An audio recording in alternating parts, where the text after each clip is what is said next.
અંધશ્રદ્ધામાં પરિણીતા પર અત્યાચાર, ઉકળતા તેલમાં નખાવ્યા હાથ, પગ પર રેડાયું ગરમા ગરમ તેલ.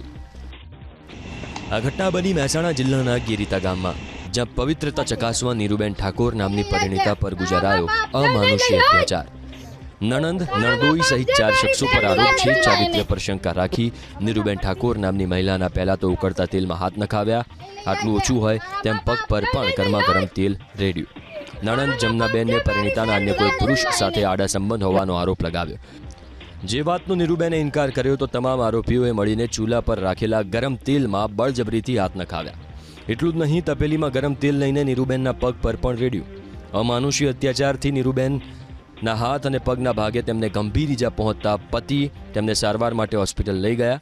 હાલ તો વિજાપુર પોલીસે નણંદ જમનાબેન સહિત અન્ય 3 શખ્સો વિરુદ્ધ ગુનો દાખલ કરીને વધુ તપાસ હાથ ધરી છે.